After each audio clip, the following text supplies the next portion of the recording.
वालेकुम सलाम। मोहम्मद यूनुस मांस बेचता है।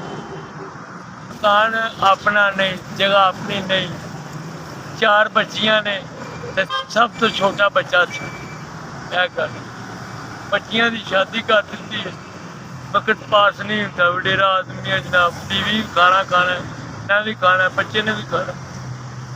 बच्चा फिर सर सानू कोई 8-7 रुपए एक मास च बच जाते हैं, 2-2.5 रुपए का पैंदा है। ते कोई लोग उंज भी साड़ी 10-20 रुपए एड ते अगर हम मदद कर सकते अगर कोई नहीं यार माड़ा क्यों झूठ नहीं मारिया जाता जी। 500 600 400 कोई मास के नाल 10-20 वध दे जाता है, लैन लग्या माड़ा समझ के चक्कर।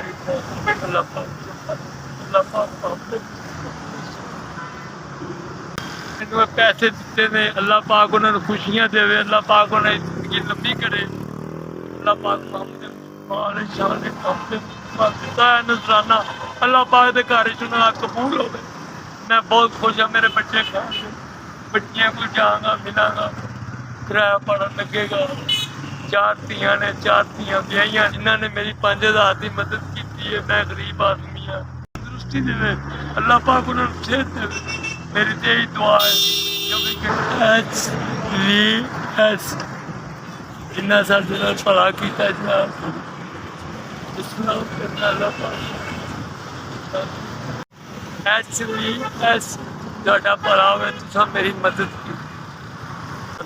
देखो सर मैं मास बेचते खंबे के नाल मेरी हाथ जोड़ के गुजारिश करना, रेहड़ी ते फ्रूट पवा दो जनाब। बेचारा ने मेरे को, मैं अपने घर रोटी कमाता था क्योंकि मेरी बीवी भी घर कली रही है ते मुंडा बच्चा है। चलो हौली भी बड़ा होता है, उन्होंने काम से लाँगा, रोटी कमा के मैंने भी खुआएगा। मैं वडेरा आदमी।